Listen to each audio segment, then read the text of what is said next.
Hello, hello. Okay, I'm doing a quick Facebook Live tonight to answer a mom that I've met yesterday who was feeling at loss about when it comes to handling tantrums with a 2 or 2.5 years old boy.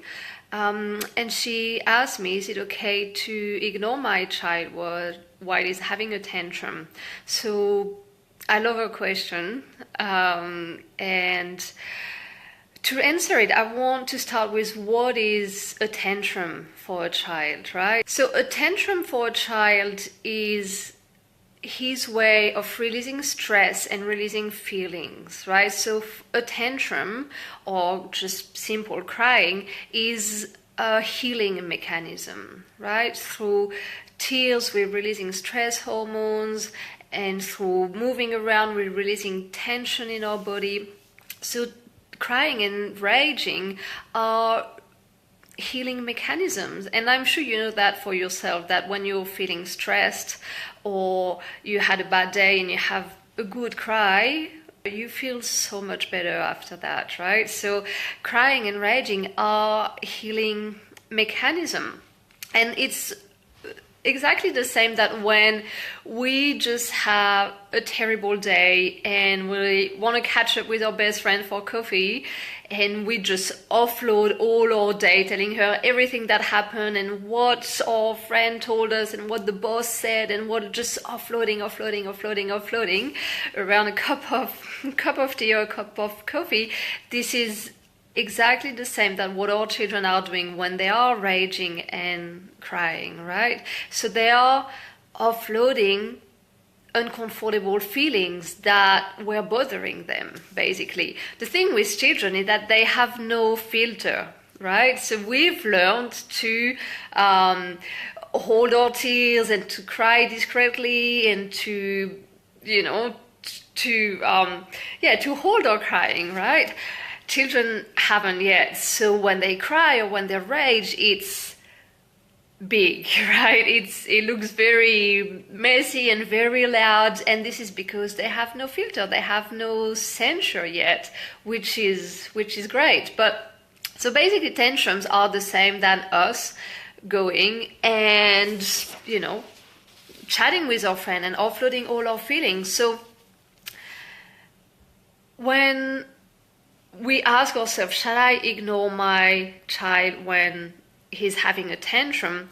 You can ask yourself, would you ignore your best friend when she's coming and offloading all her emotions of the day she had, right?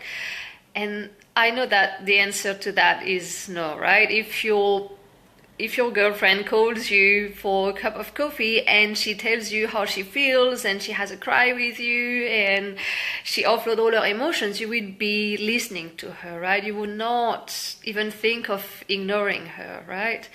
And so that's the same for our children. We don't want to ignore them, right? We just want to be with them as we would be with another human being, right? So the thing with ignoring our child, the problem with that is that we are giving him unconsciously and without wanting, we're giving him the message that your feelings don't matter, right? That I don't want to be around you when you're sad or when you're upset, right? I don't want to hear about your feelings. I'm just going to pretend I'm not hearing anything and just come back to me when you're happy. So we're kind of sending our children away, right?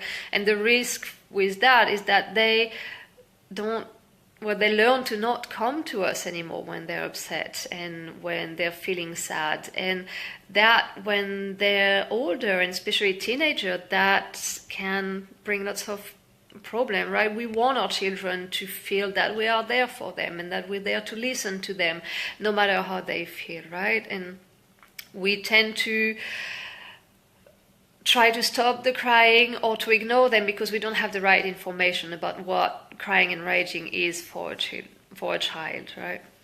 So what would you do instead of ignoring your child, well, you can do just exactly as you would do with your friend. So if your friend is telling you how hard was her day and how awful she feels, you would stay with her, sit with her, right? And tell her, oh gosh, it looks like you had a hard day. Oh, I'm really sorry to hear that, right? You would acknowledge her feelings, right? You would make her feel that you understand her, that you feel her, right? So with our children, you can do exactly the same, which is, sit with the child when he's crying and raging and acknowledge his feelings.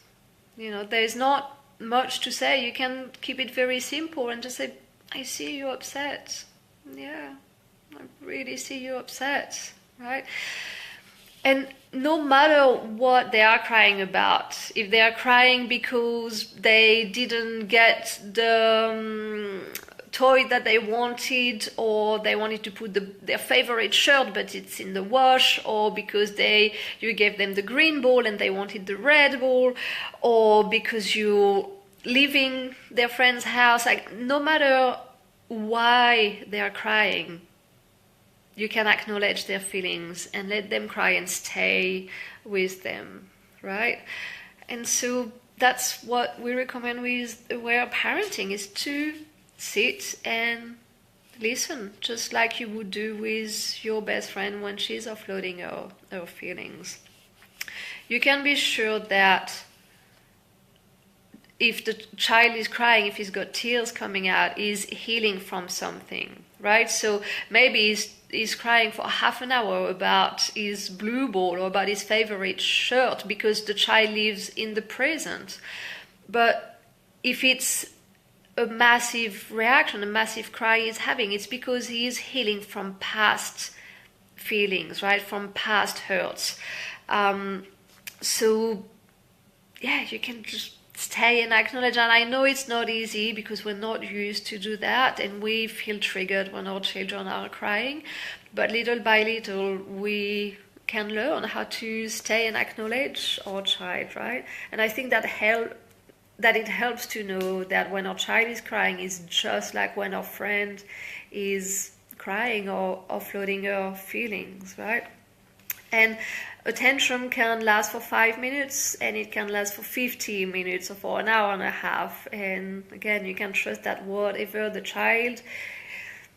how long the child is crying is just that he needs to let those tears out, right? He needs to offload those feelings, and he needs you to hear him, to hear, how he's feeling. So, so I just invite you to just stay and breathe and acknowledge. Just reflect what you see. I see you upset. Yeah, you're so upset because you don't have your blue ball. I see that. I see that. There's no need for judgment or for trying to stop him. Just acknowledge, basically. And I'm telling you more about that in the online course that I'm starting in 2 days. I'm talking a lot about, there's a whole part 4 is all about tantrums, and especially tantrums around aggression, right? What do you do when your child is hitting while raging, or what do you do if he's, having a very testing behavior? How can you handle it when you stop him from hitting or from throwing things and he comes into a rage? Or what can you do if he's playing with you and suddenly he starts crying? And how can you, how you can handle all those types of cries and tension? That's what I'm talking in part 4 of my online course, which is all about interpreting and handling misbehavior without any punishment, any rewards, any timeouts. And we are starting on Wednesday, so I've got a whole bunch of loving parents already in this course. And thanks for listening, and have a beautiful night.